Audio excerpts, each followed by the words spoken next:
They were born into a world most people can't even imagine, a world of palaces without maps, jets that never touch commercial runways, and fortunes so vast they blur the line between wealth and power. They're the sons of Prince Salman, heirs to a legacy that shapes nations in silence. Stay until the end, because what lies behind their guarded lives isn't just luxury, it's a secret rewriting the future of royalty itself. The billionaire bloodline of Saudi Arabia. Behind the towering walls of Alyamamah Palace in Riyadh, three young princes, Prince Salman, Prince Mashour and Prince Abdulaziz, are being raised in a world that few will ever see. Each of them is destined to inherit about $25 billion. Yet their wealth is only part of the story. What they are really being prepared for is something far greater: the inheritance of power, responsibility, and a future that could reshape the world's balance of influence. The palace they call home spans more than 4 million square feet, a structure so immense that even the Saudi royal guards refer to it as a city within a city. Its architecture blends centuries of tradition with modern technology: domes of gold, Italian marble halls, and digital security systems built by the same firms that protect global intelligence agencies. But beyond the grandeur, Alyamama functions as the royal classroom. Inside, the princes study not only Arabic, religion and philosophy, but also international economics, global trade and artificial intelligence. Their tutors include scholars from Harvard, Oxford and MIT, ensuring that every lesson they learn prepares them to manage a kingdom and a fortune that extends across continents. Their father, Crown Prince Mohammed bin Salman, has made sure that education comes with exposure. The young princes often accompany him to meetings with world leaders, CEOs and policymakers. They've watched their father sign multi-billion-dollar trade deals, negotiate global energy partnerships and unveil Saudi Arabia's ambitious Vision 2030 plan, a national transformation strategy meant to move the country beyond oil into the industries of the future. For the princes, these aren't distant concepts. They're daily lessons on how power works in the real world. Yet despite their privilege, their lives are tightly structured. Their schedules resemble those of diplomats rather than children: mornings for study, afternoons for strategic briefings, and evenings for private reflection or family discussions about governance and innovation. Insiders describe them as calm, disciplined, and strikingly aware of their roles. While most heirs inherit comfort, these three are being trained to inherit control over an economy, over institutions, and eventually over the image of modern Saudi Arabia. Still, even within this environment of absolute luxury and expectation, there are challenges no wealth can erase. Their future depends on how well they balance legacy with progress, how they honor the kingdom's deep traditions while steering it toward the technologies and economies of tomorrow. Every decision they make will ripple far beyond Riyadh, touching markets, politics, and cultures across the globe.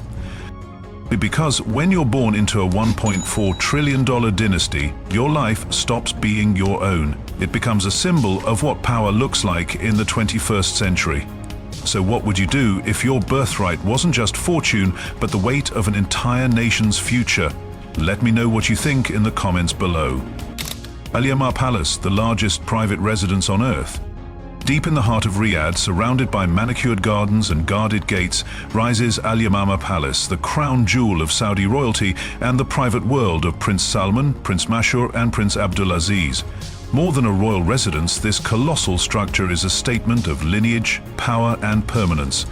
Covering over 4 million square feet, it is nearly the size of 92 football fields, making it the largest private residence on Earth. Every inch of its design tells a story of wealth, crafted not for display, but for legacy. The palace's foundation was laid under the rule of King Salman, yet its design has evolved into something almost futuristic, a fusion of classical Islamic geometry and modern engineering. Imported Italian marble flows through its corridors, while gold-plated doors shimmer under the light of chandeliers carved from Swarovski crystal. Even the ceiling domes are embedded with 24-karat gold leaf, a detail that took European artisans years to perfect. The total construction and restoration cost, estimated at over $3 billion, makes it one of the most expensive private structures ever built. Behind the grandeur lies a level of privacy and security rarely seen even among world leaders. The palace walls are over 3 meters thick, embedded with surveillance systems designed by Western defense contractors. Beneath the palace lies an underground network, private tunnels connecting villas, garages and service areas. The family's personal fleet of more than 200 luxury vehicles, including limited edition Rolls-Royces and armored Mercedes Maybachs, is housed here, serviced by a dedicated team of engineers available around the clock. Inside, Alyamama functions as its own micro-city. It contains 5 private mosques, 3 Olympic-sized pools, a hospital-grade medical wing, and a private cinema with velvet seating imported from France. There are conference halls for visiting diplomats, banquet rooms that can host 1,000 guests, and art galleries filled with pieces from the royal collection, including rare Persian rugs and paintings by Picasso and Warhol. Even the air is regulated through a custom filtration system developed in collaboration with Siemens, ensuring ideal humidity for preservation of art and artifacts. But the most extraordinary part of Alyamama is not its scale. It's what it represents. To the princes, this palace is both sanctuary and classroom, a living monument where they learn the balance between tradition and power. They walk past the same corridors where their father hosts world leaders, witnessing negotiations that shape energy markets and political alliances. Every meeting room, every garden pavilion carries a dual purpose: elegance on the surface, diplomacy beneath. Alyamama is more than a palace. It is the beating heart of a dynasty, a place where history is not just remembered, but actively written, one marble hall and gilded ceiling at a time. And within these walls, the next generation of Saudi power is already learning how to rule a world that watches from beyond the gates. The world as their playground. When the princes of Saudi Arabia travel, they don't simply leave home, they recreate it in motion. Every journey is a display of royal engineering, wealth and precision that few can even comprehend. Their preferred aircraft, a Boeing 747 private jet, valued at around $500 million, has been transformed into a flying palace. Inside, corridors are lined with hand-woven silk carpets from Kashmir, while walls shimmer with gold leaf detailing. The plane includes a full master suite, multiple bedrooms for advisors and family, a sky lounge with panoramic windows and a dedicated prayer chamber facing Mecca. Even at 40,000 feet, the sense of power and serenity remains perfectly intact. The jet's staff operates like a 5-star hotel team in the sky. Private chefs, attendants and engineers ensure seamless service. Meals aren't reheated trays but multi-course experiences, curated by Michelin-starred chefs. The scent of oud, the signature fragrance of Arabian royalty, flows through the cabin's ventilation system. But this aircraft is more than transportation. It's a mobile palace, designed for meetings with heads of state, billionaires, and royal family members anywhere on Earth.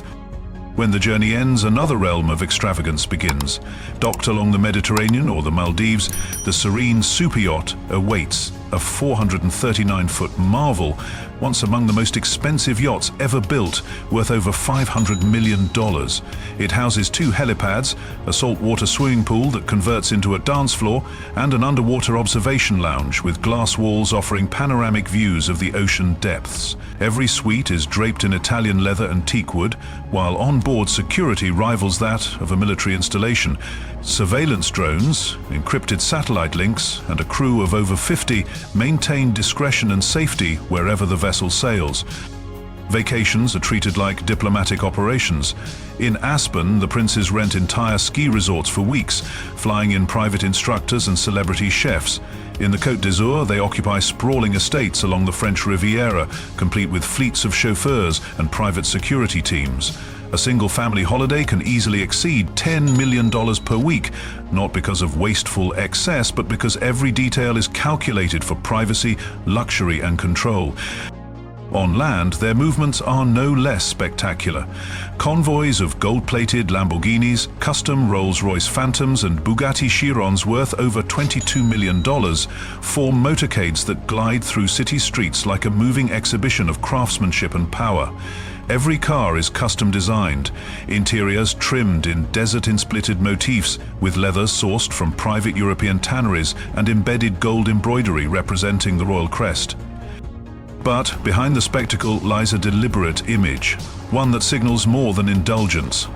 Every plane, yacht and car is part of a larger narrative, a portrait of modern Saudi royalty, balancing tradition and dominance in an age where luxury itself has become a language of influence. For these princes, travel isn't escape, it's projection. A reminder to the world that even when they leave home, their empire travels with them. Art, culture and legacy. Inside the grand halls of Alyamamah Palace, art is not mere decoration, it's diplomacy framed in gold. The prince's private collection could rival the world's most prestigious museums, not only in value but in influence.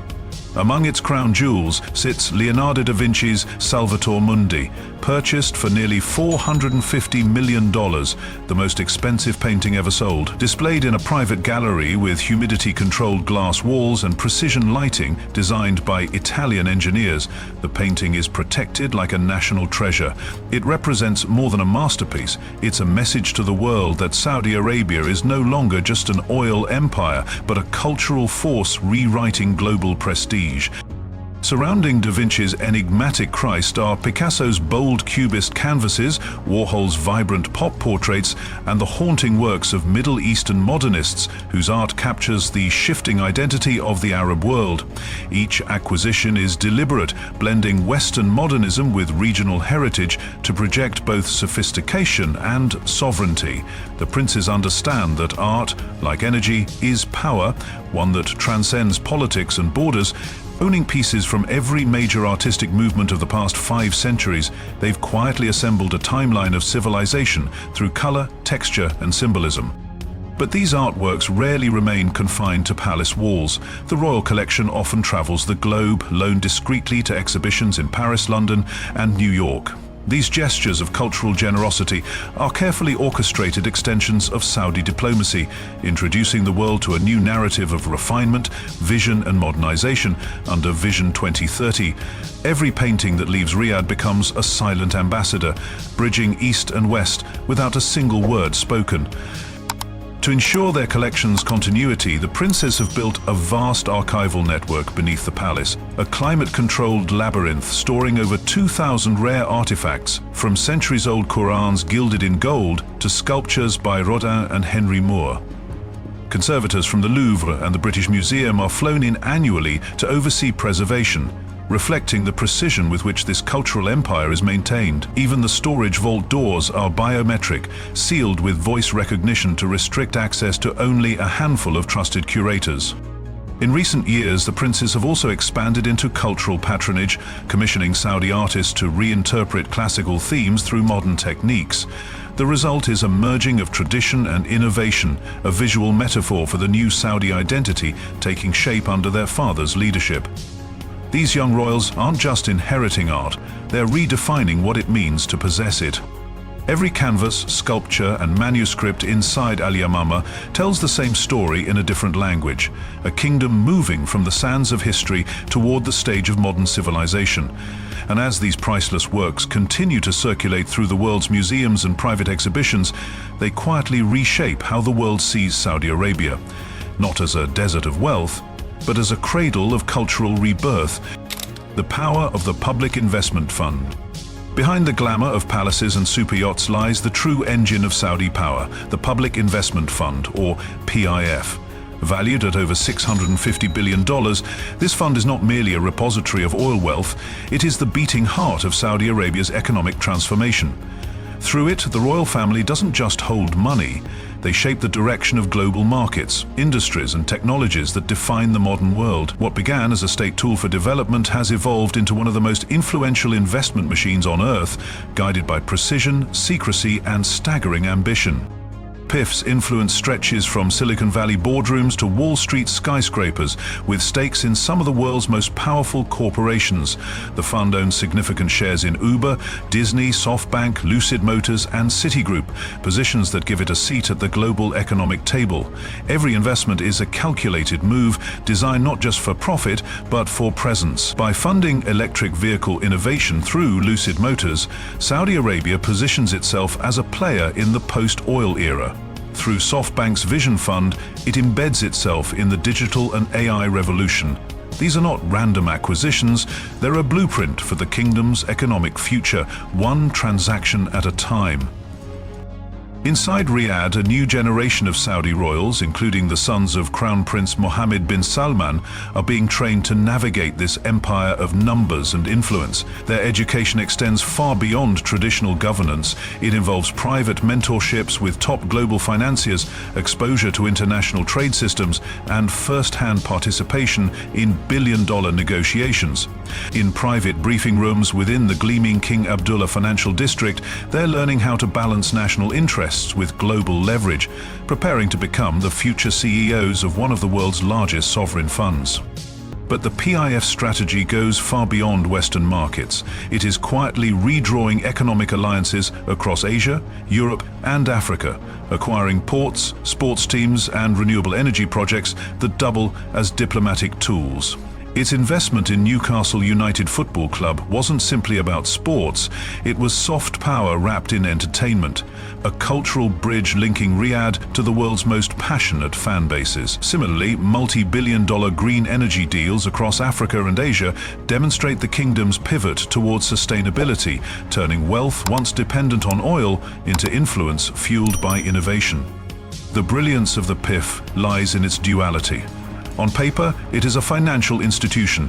In reality, it's a geopolitical weapon, a way to secure influence without firing a shot.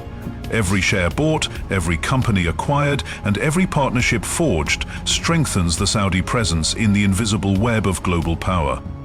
For the young princes who will one day oversee it, managing the PIF is not about safeguarding money, it's about safeguarding the future. Because in the modern world, control doesn't always come from ruling territories. Sometimes it comes from quietly owning the companies that build them. Heirs of Vision 2030. Under the leadership of Crown Prince Mohammed bin Salman, Saudi Arabia is undergoing a transformation unlike anything in its modern history. Through his ambitious Vision 2030 program, the kingdom is spending over $1 trillion to reinvent itself, from a nation defined by oil to one driven by innovation, sustainability, and global influence. The next generation, led by his sons, is being shaped not to inherit wealth alone, but to inherit responsibility for building the Saudi Arabia of the future. At the heart of this transformation lies NEOM, the futuristic megacity rising from the desert with a projected cost exceeding $500 billion. Designed to be powered entirely by renewable energy, it features The Line, a 170-kilometer mirrored metropolis with no cars, no streets, and a zero-carbon footprint. The princes have been directly exposed to these projects, accompanying ministers and global executives in strategy meetings that blend technology, urban design, and sustainability. They are not mere observers, they are apprentices to one of the boldest national experiments on Earth. Beyond NEOM, Saudi Arabia is investing billions in sports, entertainment, and renewable energy. Fields once unimaginable for the traditionally conservative kingdom. From hosting the Formula One Grand Prix to owning English Premier League teams and signing global athletes, every move is strategic to rebrand Saudi Arabia as a modern cosmopolitan power. The prince's education reflects this global orientation. They study international finance, climate policy, and digital infrastructure, preparing to lead industries where oil no longer dominates. But beneath the glitter of new skyscrapers and global partnerships lies a deeper ambition to secure influence that extends beyond economics. By investing in clean energy, technology, and global culture, the royal family positions itself not just as guardians of Saudi wealth, but as architects of humanity's next era of progress. The young princes will inherit more than money.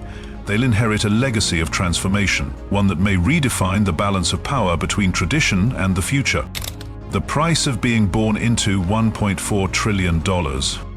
Even for the sons of Crown Prince Mohammed bin Salman, unimaginable privilege comes with an invisible weight. From birth, their lives have unfolded inside a world of absolute comfort. Palaces larger than cities, fleets of gold-plated cars, and private jets worth hundreds of millions of dollars. Yet psychologists call it the paradox of abundance. When everything is possible, curiosity, discipline, and restraint often become the rarest luxuries of all. For the three young princes, this paradox defines their reality. Every desire can be fulfilled in seconds, every obstacle removed by an army of staff. Yet their father has ensured their upbringing is rooted in responsibility, not indulgence. From the age of 10, they have been educated not only by royal tutors, but by global experts in economics, energy, and international relations. They are taught to study the flow of capital through Saudi Aramco, understand the logic of the Public Investment Fund, and grasp the geopolitical influence their family wields over markets that fuel the modern world. Their daily lives resemble a structured dynasty school more than a royal playground. Meetings with visiting world leaders are part of their schedule. Observing global CEOs at events like Davos and FAI Riyadh serves as an extension of their classroom. They're introduced early to the philosophy that wealth without vision becomes decay. And, under the shadow of their father's Vision 2030, they are being prepared not to preserve luxury, but to evolve it. Still, beneath the marble corridors and global ambitions lies a quieter truth: the emotional price of being born into $1.4 trillion.